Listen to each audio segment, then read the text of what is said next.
It's not just the election issue, but it's a political compromise. Politicians should have done right, but they did wrong. Everything in the banking system is about to change. The small banks are about to be hit with so many regulations it will put them out of business. Now science has proven that the axis of the earth has started to shift. Not one single life is lost today, but half the nation dies in the next 18 months. Just deadly silence. Next. Everyone has a story. In the spiritual world, God is greater than anything that is out there. Nothing is too difficult for him. Every life has something to share. The Bible says the Lord is good and he knoweth those that trust in him. So if you trust in him, he knows you and he will take care of you. Forgiving others is not optional. It is necessary to walk in freedom. From tragedy to triumph.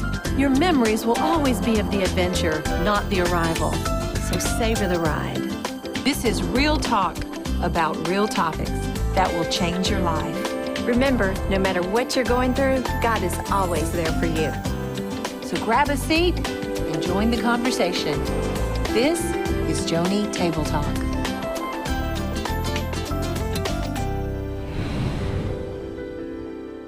Prophecy. It warns, it guides, it reveals truth. One thing it should not do, however, is to bring fear. So today we look at some of the ominous things we've seen come to pass across the globe, as well as what will be in the headlines of tomorrow. And we discover why God reveals such things to us and what that means for you, what it means for me. Joining me around the table is April Simons. Welcome. Hey, thanks for having me. And your pretty mama, Yeah, Joni Osteen's right beside you. And Karen Wheaton all the way from Alabama. That's right. I'm delighted. I'm excited about this program. Yeah. Okay, Cindy Murdoch, are you ready? I'm a sponge. Okay, I'm and sucking it in. John Paul Jackson is here to talk a little bit about 5 areas of the perfect storm. What is the first one? First is religion. Right, Religion. Oh, that's a perfect It's storm. part of the perfect, yeah, we can just turn on the news and see that, yeah. There's been an escalation of the religious aspect of things in the last few months that were not there 5 years ago when the Lord had me prophesy this publicly. As I had said earlier, they were going to make a concerted effort to remove the moderate Islamic factions and replace them with radical Islamic factions. Any nation that did not have a radical Islamic leader, the leader would be replaced. Like Egypt. Like Egypt, like Libya, now Syria, and it's going to continue to roll to where that every nation that is not radical in its Sharia law outlook, the leaders are going to be removed systematically. So if we think for a moment, the leadership in America, that we can somehow join hands and be friends with this mentality, it's simply not possible. It is not going to happen. It is not going to happen. If you read the Quran, I've read an English version, an interpreted version of the Quran, that says that the infidels, anybody who does not believe in Muhammad, the Prophet, and Allah, must be eradicated or killed. And so if you believe the Quran, then that is the direction that they're going to force you to go. Yeah. And this caliphate that they're working on, for that all the Islamic nations gather together, the next thing they will have after they all gather together is one supreme leader of the caliphate, an Islamic leader of the caliphate. Somehow, in American thinking, we think somehow we can befriend and we can, hold out a hand, and it's not a true reality at all, is it? No, it is not a reality, and we're at a time when we're really close to calling evil good and good evil in this nation. We already do that. We already do that. I mean, we're doing that. It's becoming rampant, though. Yeah. And there's a difference between periodically here and there. The abortion issue has always been evil, and others calling it good. Right. But now we're rampant. Our eyes have been so blinded as a culture. Now it's becoming a rampant escalation of that. They always vilify the Christians and anyone who says homosexuality is a sin or that abortion is wrong. Right. We're always the evil, weird people. Right. I mean, because that is the mentality in America. That is the mentality. Yeah. In the perfect storm, it would come to a place where it's very difficult to tell what causes what. Is it the economics? It causes religious upheaval. For example, people would say, well, it's the price of food or the joblessness in Egypt that caused the uprising. When the reality is that it was, whatever the excuse is, it was done to replace the leadership of Egypt. And I'm not saying that Mubarak was good, but it is done to replace the leadership of Egypt with a harsher leadership. It was strategic. Right, it's strategic. Okay, Dodie, the second part of a perfect storm. Politics. Well, right now we're in that part of that political storm that's taking place, and with the election, the political storm is gaining momentum.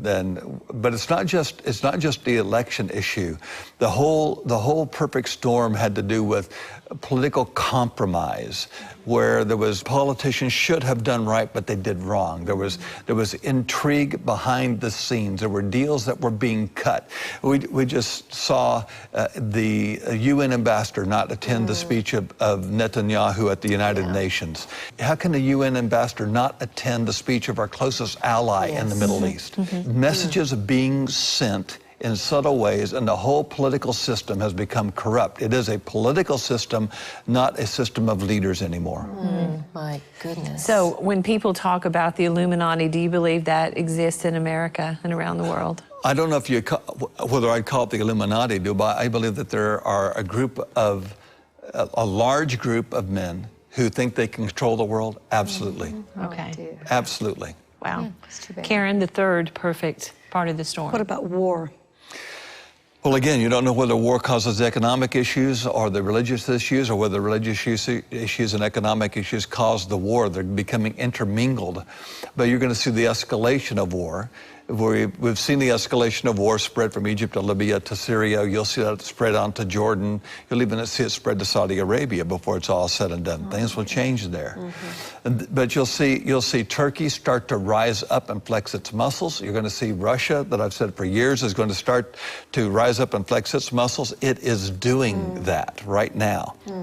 But there's another type of warfare that's happening. There's actually on two fronts. There is a cyber war that's going on, and then there's a secondary economic war that is going on to change the world's monetary system. So it's not just nuclear war. There's also nuclear cyber war, which is a huge part of how we run everything today. Right. And one of the last times I was on the program, we talked about a cyber war that was going to hit the banking system, and that it would be a warning, and then there would be a worse cyber attack later on. There was almost like the first one probed to see what they could get away with, so they'd know how to formulate the second one. Well, just recently, in the last couple of weeks, we saw that first cyber attack. When I was talking with you about this, we talked about the need to have money in the bank in order to cover yourself for at least 2 weeks. So you don't, money out of the bank. So you have money, cash that you can have, because the ATMs won't work. You won't be able to get, you deposit your check, but they can't take the deposit. Or you have it deposited, but they don't know because all the computer systems are shut down. Well, that's the first probe. The second probe is coming. It's not like in a week, so we're not worried about the week. But I urged people, and I still urge people, have funds out of the bank, keep enough money in the bank that you can pay your bills up until that point, but you have to have money outside the bank, cash. And then secondly, I urge people to be able to prove what they've paid for. Because in the next attack, there is going to be some banks that will say you owe money that you've already paid. For example, if you're paying off a car, they're going to say, well, you didn't make your last 3 payments, and you're going to have to prove to them you made your last 3 payments, because their records will be gone. And you will have to prove to them you made your last 3 payments, or they will take your car. You know, in talking about the war, you have talked about even back a year or so ago that it looked like at some point Israel may bomb Iran. They are going to hit Iran. They are going to. What they're doing right now is deciding one of 2 ways they're going to hit. Do they expose a weapon that they have, or do they do it with another weapon that is, they have 2 secret weapons. One they don't mind exposing, the second one they don't want to expose. Do they expose the more lethal one, or the one that will do the most damage in the long run? For example, I don't know how much to say of this. If you have an explosive that doesn't doesn't destroy so much as it does send tiny shards of electrical wire all over the electrical lines, and through that short out all the generators. Okay, that will take them 6 months to a year to replace those generators. You bought yourself some time, but you haven't solved the nuclear problem, you just put it off. If you detonate an EMP, an electromagnetic pulse bomb, about 100 miles above Iran, and then you destroy all the generators permanently, all the electrical lines permanently, everything permanently. Not one single life is lost today, but half the nation dies in the next 18 months from starvation. Wow. Which one do you do? That's what they're working through right now. Yeah. Okay, the perfect storm. We talked about religion, politics, war. The fourth one, Cindy? The economy. The economy. We're on the threshold of a major banking crisis. What he showed me was an issue with Bank of America. I won't tell the whole dream, but there was an issue with Bank of America, and Bank of America shrinking, but now Bank of America has announced that they will lay off 16,000 people by the end of the year. They will lay off another 30,000 next year. My goodness. And it will continue to escalate, and Bank of America will be nationalized before it's all said and done. It will be a national bank, like GM has become nationalized in essence, and Bank of America will become nationalized in essence. And so that will change the entire banking system. Everything in the banking system is about to change. You're about to be hit. The small banks are about to be hit with so many regulations, it will put them out of business. So only the major banks will survive. Isn't that just a step closer to socialism? It's geared towards socialism. It's not just a step closer, it is taking it towards a socialistic state. Because when you have the government controlling versus what our founding fathers had. The government's in purpose for charge America. instead of the people being in charge.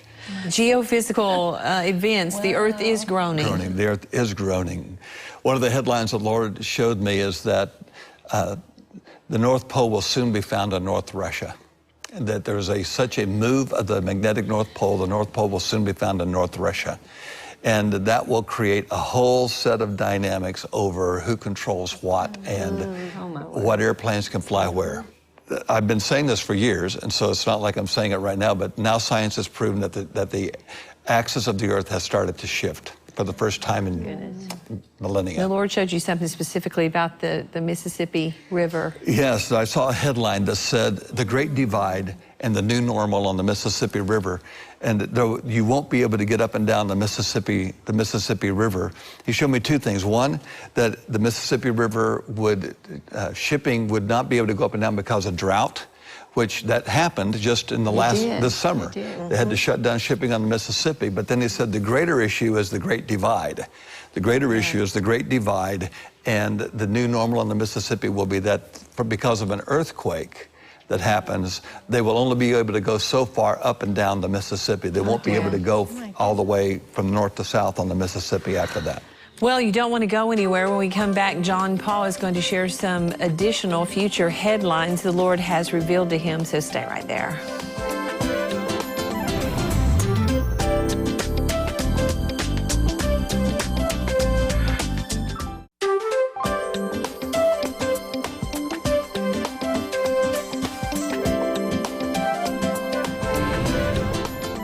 Foreign conflicts, economic downturns. God continues to issue prophetic warnings and guidance for coming events.